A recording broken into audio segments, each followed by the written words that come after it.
다음 시즌 가장 궁금한 선수가 이제 바이에른 뮌헨의 김민재 선수라고 할 수가 있겠는데, 이제 왜 그러냐면 콤파니 감독이 부임해서 이적 시장이 벌써부터 바이에른 뮌헨이 시작했거든요. 근데 이토 히로키가 영입이 됐습니다. 그러니까 이토 히로키가 있는데 김민재까지 있다. 과연 김민재 이거 주전 경쟁 가능한 거냐? 이런 얘기가 나올 수밖에 없거든요. 그리고 애초에 지금 중앙 수비수가 김민재, 다이어, 우파메카노, 더리우트, 이토 히로키, 스타니시치까지 있습니다. 그리고 여기에 더해서 이제 뭐 더리우트나 우파메카노가 나가면 또 요나단 타를 영입한다는 거거든요. 최소한 중앙 수비수가 6명이에요. 그러니까 김민재 선수가 과연 이게 지난 시즌에도 초반에는 물론 완전 핵심이었지만 마지막에는 어쨌든 다이어에게 주전 자리를 뺏겼거든요. 그러다 보니까 다음 시즌에 주전이 가능하냐. 그리고 이렇게 센터백을 많이 영입하는 게 콤파니 감독이 센터백이 마음에 안 드니까 계속 영입을 하는 것이 아니냐라는 얘기인데, 일단 이제 콤파니 감독의 전술 스타일이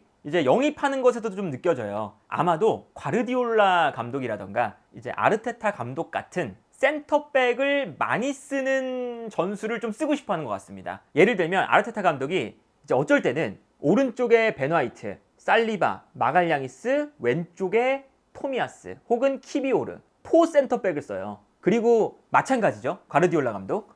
워커가 못 나올 때는 아칸지, 디아스, 스톤스, 그바르디올 혹은 뭐 아케, 포터백을 많이 씁니다. 그런데 지금 콤파니 감독이 딱 그 포터백을 쓸만한 선수들을 모으고 있거든요. 대표적인 선수가 이토 히로키예요. 그러니까 이토 히로키가 아주 전통적인 센터백을 보기에는 약간 힘듭니다. 왜 그러냐면 피지컬적인 문제가 있거든요. 이게 뭐 일본 수비수들에게 나타나는 특징인데, 토미야스도 그렇고요. 이토 히로키도 그렇고, 토미야스도 처음에는 이탈리아 무대에 갔을 때 센터백으로 갔어요. 근데 그 토미야스가 완전 망쳤던 경기가 있거든요. 루카쿠랑 뭐 경합을 하다가 이제 무너졌던 인터밀란전, 그런 경기들이 있어요. 그때 피지컬이 너무 안 되니까 계속 이제 무너지면서 토미야스가 오른쪽 풀백이 됩니다. 대신에 볼을 잘 다루니까 오른쪽 풀백 겸 센터백, 변형 3백을 만드는 아주 요긴한 자원으로 쓰이죠.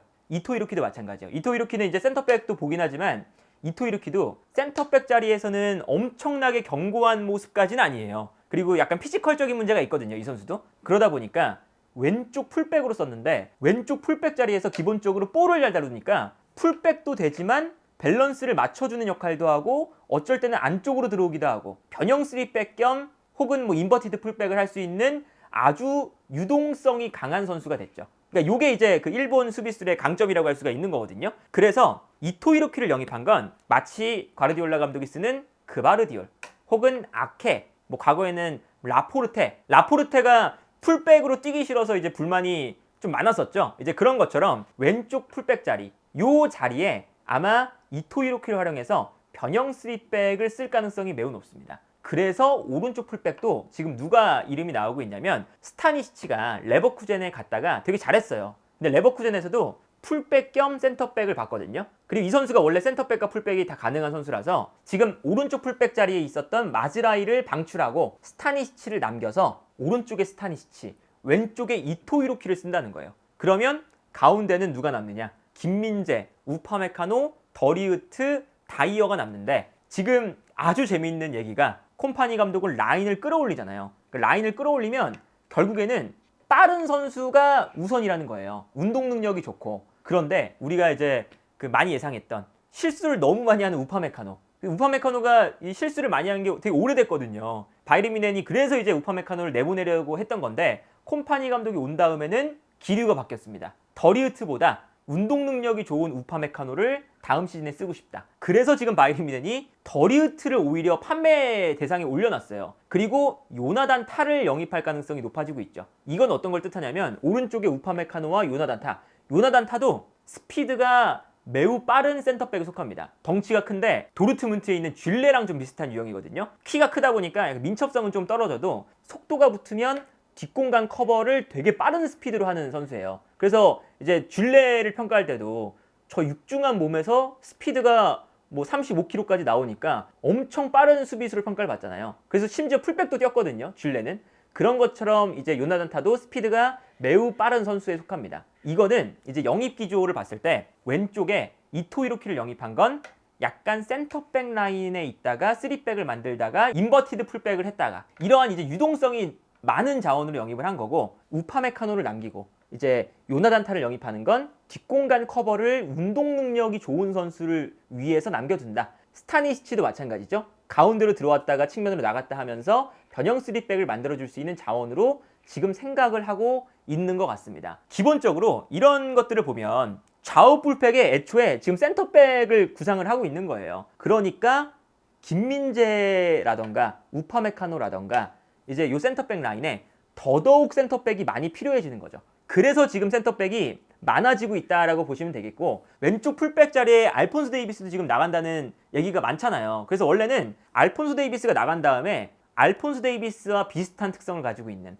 테오 헤르난데스를 데려오는 얘기가 많았어요. 이제 AC 밀란에서 뛰는 아주 공격적인 풀백이죠. 그런데 그 선수 대신에 이토 히로키를 왼쪽 라인에 데려온 거거든요. 그리고 이제 이토 히로키 전에는 첼시에서 뛰는 코릴이 얘기가 나왔었습니다. 코릴도 왼발을 쓰는 센터백인데 풀백을 보는 거니까. 그런 것처럼 이제 이토 히로키가 왔다고 해서, 혹은 요나단타가 온다고 해서 김민재의 입지가 많이 줄어들 가능성은 크지 않아 보인다. 이제 여기서 이제 어떤 플레이가 나올 것으로 예상이 되냐면, 포터백을 쓰는 이유는 볼을 잘 다루는 센터백이 가운데로 뭐 들어온다거나 뭐 올라간다거나 이러한 과정을 통해서 센터백이 오히려 미드필더처럼 움직이고, 그러면 미드필더 라인에 공격적인 선수를 많이 배치했다가 미드필더들이 올라갈 수 있다는 거거든요.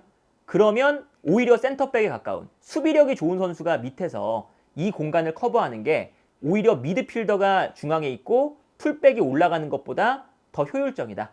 그래서 센터백을 조금 더 안쪽에 배치를 시키는 거거든요. 수비적인 선수들. 이거를 아마 다음 시즌에 콤파니 감독이 많이 할 것 같아요. 실제로 콤파니 감독이 벌리에서도 인버티드 풀백을 많이 썼습니다. 그래서 이제 이렇게 생각해 볼 수가 있는 거죠.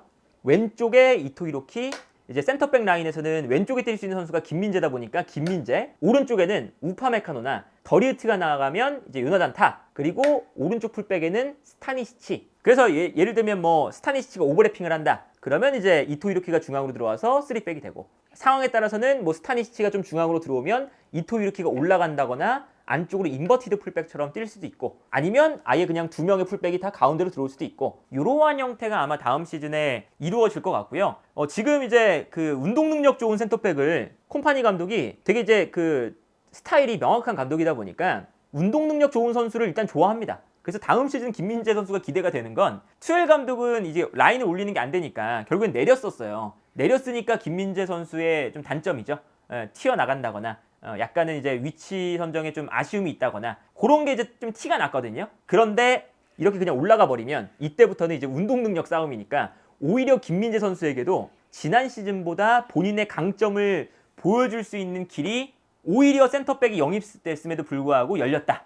그건 이제 콤파니 감독의 이 그 수비 라인을 어떻게 구성하느냐에 따라 좀 달라지는 거기 때문에, 제 생각에는 다음 시즌에 김민재 선수가 오히려 콤파니 감독 밑에서 더 중용될 가능성도 크고요. 아마 콤파니 감독의 전술에도 맞는 선수가 될 가능성이 일단은 높아 보입니다. 그래서 이제 김민재 선수가, 근데 여기서 이제 보여줘야 되는 건 어떤 거냐면, 과르디올라 감독의 축구에도 어쨌든 이 센터백 라인이 디아스, 뭐 스톤스, 아케, 뭐 혹은 워커, 이제 과르디올라 감독의 축구에서 김민재 선수가 워커 같은 역할을 하는 거예요. 그러니까 워커는 어쨌든 뭐 3백을 만들든 인버티드 풀백을 만들든 라인이 엄청 올라가 있으니까 정말 스피드가 빠른 워커 한 명을 두고, 워커가 뒷공간을 다 커버하는 거잖아요. 사실 뭐 비니시우스를 만나든 음바페를 만나든 워커가 이 수비를 완벽하게 했기 때문에 정말 이 워커가 뭐 빌드업 능력이 이제 그바르디올 같은 선수들보다는 좀 떨어지고, 오버래핑 능력이 이제 공격적인 풀백들보다는 좀 떨어지는 선수인데 뒷공간 커버를 기가 막히게 하니까 맨시티에서 빼놓을 수 없는 자원인 거거든요. 그 역할이 이제 김민재 선수가 하는 건데, 그래도 과르디올라 감독 같은 그런 유형의 축구는 빌드업이 좀 돼야 됩니다. 그리고 빌드업이 그냥 김민재 선수가 빌드업 못한다는 게 아니라 여기서 공격적인 빌드업이 돼야죠. 그러니까 예를 들면 이토 히로키나 스타니시치가 가운데로 들어가잖아요. 하지만 여기서도 그냥 들어가서만 플레이하면은 안 돼요. 그러니까 이게 그 과르디올라 감독의 축구를 좀 따라하는 그런 이제 팀들에게 나타나는 현상인데, 여기서 과르디올라 감독이 추구하는 건 이토 히로키나 뭐 스타니시치 같은 유동적인 선수를 넣었으면 안으로 들어왔다가 수비를 끌고 나가면 오히려 뒤에 있는 선수가 올라가고, 오히려 그러면 이제 나왔던 선수가 다시 뒤를 커버하는 이런 게 돼야 되거든요. 그러면 김민재 선수가 해야 되는 건, 김민재 선수가 나폴리에서도 빌드업이 나쁜 편은 아니었지만 올라가서 공격적인 그런 패스라던가 정말 직접 본인이 올라가서 뛰어나가는 선수에게 찔러준다거나 수비 라인 사이로 아주 세밀하게 찔러주는 이런 패스는 김민재 선수가 강점은 아니었어요. 오히려 김민재 옆에 있는 라흐마니가 그 역할을 대부분 담당을 했었죠. 그렇기 때문에 김민재 선수는 이러한 플레이를 이제 조금 더 발전시킬 필요는 있다.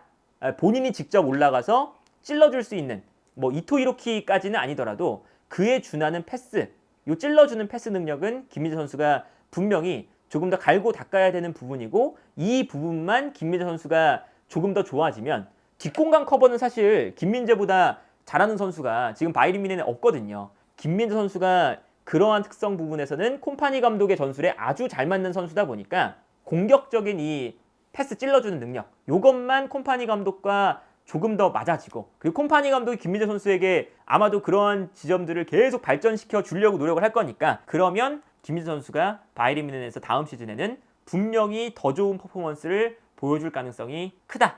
그런 생각이 들고 다음 시즌에는 이제 흔들리는 모습 없이 완벽한 모습을 보여줬으면 좋겠습니다.